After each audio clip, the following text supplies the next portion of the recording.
നമസ്കാരം.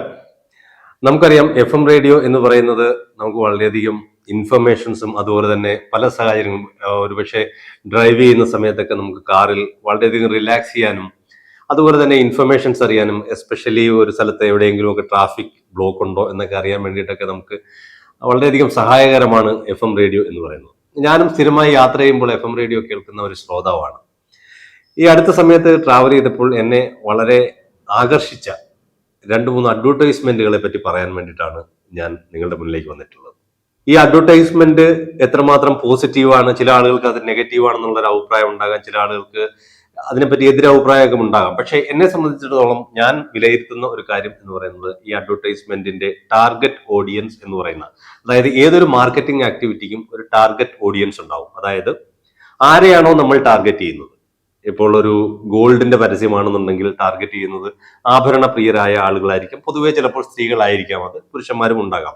എന്ന് പറയുന്ന ഒരു ടാർഗറ്റ് ഓഡിയൻസ് എപ്പോഴും ഉണ്ടാകും.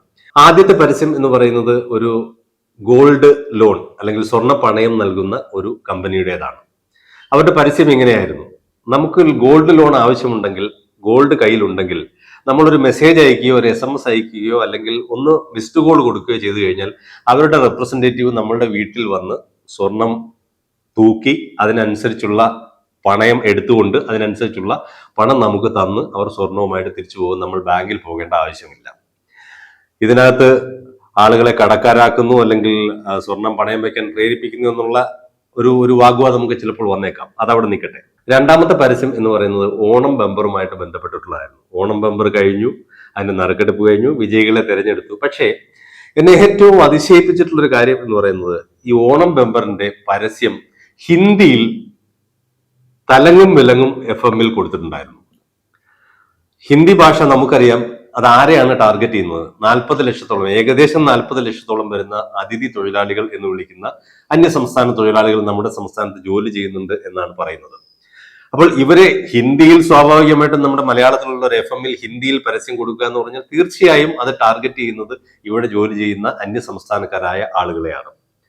ഞാൻ ആദ്യമായിട്ടായിരുന്നു, കഴിഞ്ഞ തവണ ഉണ്ടായിരുന്നു എന്ന് എനിക്കറിയില്ല, ആദ്യമായിട്ടാണ് ഹിന്ദിയിൽ ഓരോ പ്രൈസിനെ പറ്റിയും, ഒന്നാമത്തെ പ്രൈസ് എന്താണ്, ഒന്നാം സമ്മാനം എന്താണ്, രണ്ടാം സമ്മാനം എന്താണ്, മൂന്നാം സമ്മാനം എന്താണ്, പ്രോത്സാഹന സമ്മാനം എന്താണ്, ഇതിനെപ്പറ്റിയെല്ലാം കൃത്യമായിട്ടുള്ള ഒരു ഐഡിയ ഈ ഹിന്ദി പരസ്യത്തിലൂടെ കൊടുക്കുന്നുണ്ടായിരുന്നു. മൂന്നാമത്തെ ഒരു പരസ്യം എന്ന് പറയുന്നത് ഒരു ജുവലറി ഗ്രൂപ്പിന്റെ പരസ്യമാണ്. ഈ ജുവലറി ഗ്രൂപ്പിന്റെ പരസ്യത്തിൽ അവർ പറയുന്നത് പഴയ സ്വർണം വിൽക്കുമ്പോൾ ഏറ്റവും കൂടുതൽ പൈസ അല്ലെങ്കിൽ ഏറ്റവും കൂടുതൽ വില നൽകുന്ന ഒരു സ്വർണ്ണ കച്ചവട സ്ഥാപനമായിട്ടാണ് അവരെ പ്രൊജക്ട് ചെയ്യുന്നത്.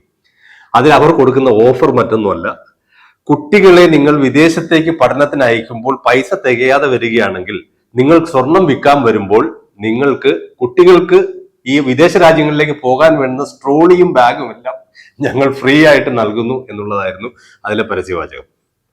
ഒന്നാലോചിച്ച് നോക്കും. നമുക്കറിയാം, നമ്മൾ ഇന്ന് ജീവിക്കുന്ന കാലഘട്ടം എന്ന് പറയുന്നത് അന്യ രാജ്യങ്ങളിലേക്ക്, മറ്റുള്ള രാജ്യങ്ങളിലേക്ക് പഠനത്തിനും ജോലിക്കും വേണ്ടിയിട്ട് ഒരുപാട് ചെറുപ്പക്കാരായ ആളുകൾ ചേക്കേറുന്ന ഒരു കാലഘട്ടത്തിലാണ് നമ്മൾ ജീവിക്കുന്നത്.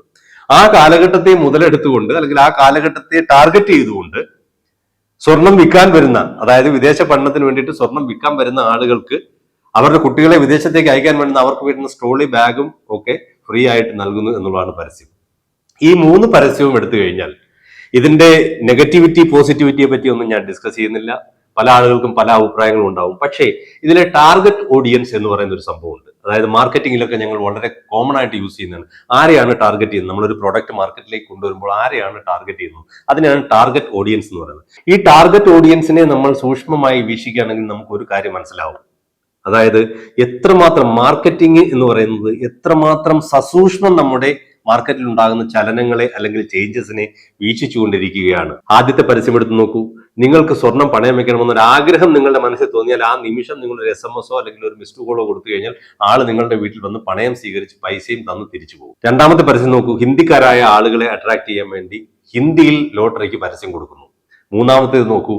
പുറത്തേക്ക് പോകുന്ന ആളുകളെ ടാർഗറ്റ് ചെയ്തു. ഒന്ന്, അവരുടെ ഗോൾഡ് വിൽപ്പനയ്ക്ക് വേണ്ടിയിട്ടും, രണ്ട്, അവരെ സഹായിക്കുന്നു എന്നുള്ള ഒരു രീതിയിൽ അവർക്ക് പുറത്തേക്ക് പോകുന്ന ആളുകൾക്ക് സ്റ്റോളിയും ബാഗും ഒക്കെ ഫ്രീ ആയിട്ട് കൊടുക്കും. സെയിൽസിലും മാർക്കറ്റിംഗിലും വർക്ക് ചെയ്യുന്ന ആളുകൾക്ക് വളരെ ഇമ്പോർട്ടന്റ് ആയിട്ടുള്ള മെസ്സേജ് ആണ് ഞാൻ മനസ്സിലാക്കിയത് അങ്ങനെയാണ്, ഈ മൂന്ന് അഡ്വർടൈസ്മെന്റ് നൽകുന്നത്. അതായത് ടാർഗറ്റ് ഓഡിയൻസ് എന്ന് പറയുന്നത് ആരോടാണ് നമ്മളുടെ പ്രോഡക്റ്റ് പറയേണ്ടത്, എവിടെയാണ് നമ്മൾ സെല്ല് ചെയ്യാൻ ടാർഗറ്റ് ചെയ്യേണ്ടത്, ഇത് വളരെ ഇമ്പോർട്ടന്റ് ആയിട്ടുള്ള ഘടകമാണ് ടാർഗറ്റ് ഓഡിയൻസ് എന്ന് പറയുന്നത്.